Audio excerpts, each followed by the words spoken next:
स्वाभाविक सी बात है, जब विजन भी बड़ा है, एग्जीक्यूशन भी इतना बढ़िया है, तो टफ टास्क मास्टर भी रहे होंगे। तो कोई कुछ किस्सा सुनाइए जहाँ पे।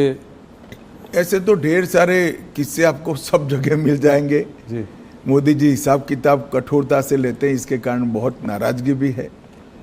सरकार में मुख्यमंत्री बने तब भी, प्रधानमंत्री बने तब भी, और संगठन का काम करते थे तब भी, मगर कभी भी व्यक्तिगत द्वेष के कारण किसी कार्यकर्ता को डांट डपूट लगाना या सार्वजनिक रूप से उसको अपमानित करना, ऐसा मैंने नहीं देखा। डांटने का या टोकने का जो भी कारण था, उसमें सूचिता थी, उसमें शिस्त थी और उसमें सिद्धांत था। सूचिता, शिस्त और सिद्धांत, तीनों चीजों के लिए ही कठोरता मैंने देखी है। मगर हाँ, एक प्रकार से अगर ब्रॉड एनालिसिस करना चाहेंगे तो कह सकते हैं वो बहुत टफ टास्क मास्टर है। आप कह रहे हैं आपने सबसे ज़्यादा उनके संग काम किया है, थोड़ा सा बताएं उनके आरएसएस का प्रभाव उनके ऊपर। आरएसएस के प्रचारक थे, कैसे उनको शेप किया आरएसएस की थिंकिंग ने? आरएसएस के संपर्क में जो भी आता है, संघ के संपर्क में आता है, उस पर संघ का प्रभाव निश्चित रूप से ही पड़े बगैर रह ही नहीं सकता।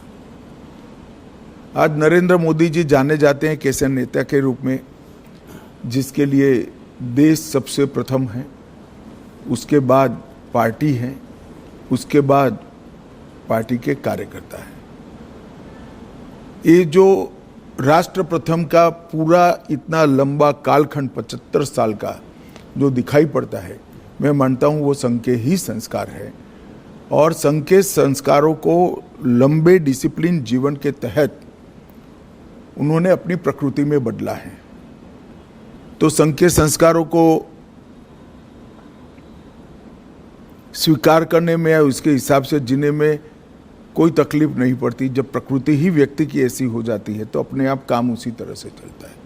जी अमित जी, काफ़ी लोग कहते हैं कि आप और मोदी जी एक ही सिक्के के दो पहलू हैं, तो इस जुगलबंदी का राज बताएं, कैसे केमिस्ट्री? कहना ठीक नहीं है। मोदी जी और कार्यकर्ता दोनों एक सिक्के के दो पहलू हैं। करोड़ों कार्यकर्ताओं के जीवन में उन्होंने रास्ता भी बताया है, कोई भटकता है तो उंगली भी पकड़ी है, कई लोगों के जीवन को नई ऊंचाइयां भी दी हैं, और हर कार्यकर्ता को पार्टी के सिद्धांतों के आधार पर जीने की आदत भी डाली है, क्योंकि वो स्वयं कार्यकर्ता हैं। उन्होंने प्रधानमंत्री बनने के बाद भी देश की इतनी बड़ी पुरानी, मतलब 80 साल की डेमोक्रेटिक लेगेसी में शायद ही कोई प्रधानमंत्री होगा जो पार्टी की बैठक में डायस पर से उठकर फ्रेश होने के लिए भी नहीं जाता होगा। 3 दिन की कार्यकारिणी है तो 3 दिन पूरा वो मंच पर आपको सजग अवस्था में पूरी कार्यवाही में ध्यान देते हुए दिखाई पड़ेंगे। वो बीच बीच में माइक लेकर टोकते भी हैं, और एक प्रकार से मैं कहूँ तो इसके कारण कार्यकारिणियों की उपस्थिति बढ़ गई है, क्योंकि जब आपका नेता स्वयं ही बैठता है तो सभी लोगों को बैठना ही पड़ता है। मोदी जी लोगों से एक दिल का रिश्ता बना लेते हैं। मैंने देखा है कि बड़े बड़े ग्लोबल लीडर्स के साथ भी उनका 1-on-1 एक रिश्ता है। वो प्रोटोकॉल के बियॉन्ड जाकर एक रिश्ता बनाने की कोशिश करते हैं, चाहे वो ट्रंप हो, चाहे वो नेतन्याहू हो, पुतिन जी हो।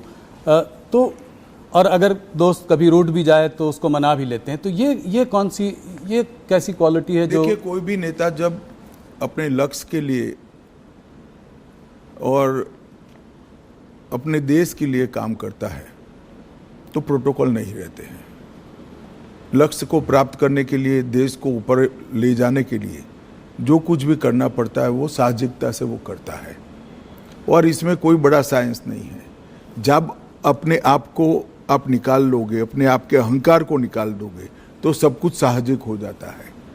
और ये मैंने देखा है, मैंने छोटे से छोटे कार्यकर्ता से बात करते हुए देखा है, उसको प्रेरित करते हुए देखा है, उसको डांटते हुए भी देखा है और बड़े से बड़े नेता के साथ भी इसी प्रकार का व्यवहार करते हुए भी देखा है, क्योंकि उद्देश्य पार्टी ठीक चले, राज्य ठीक चले, राष्ट्र ठीक चले, वो है। अंतर्राष्ट्रीय संबंधों में भी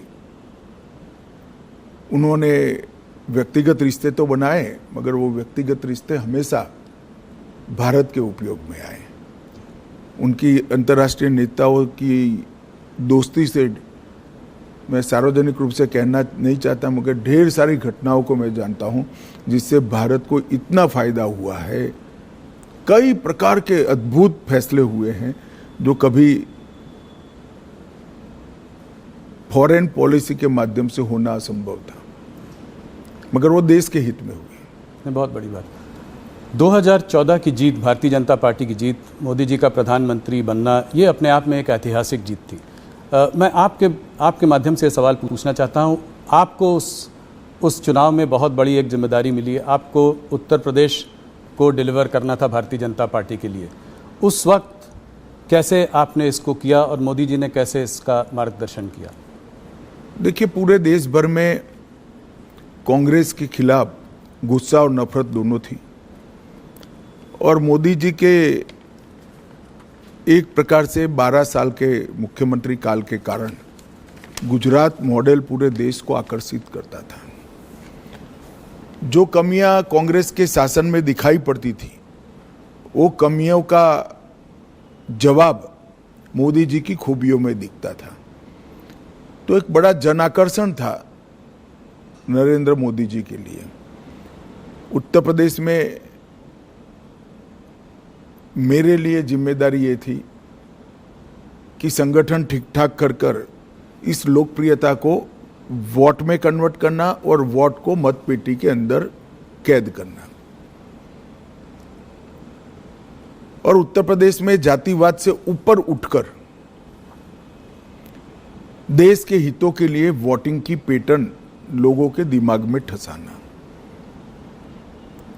और मुझे लगता है कि भारतीय जनता पार्टी उत्तर प्रदेश में सफलता के साथ ये कर सकी थी। हमने मोदी जी देश बदल सकते हैं ये विश्वास भी खड़ा किया।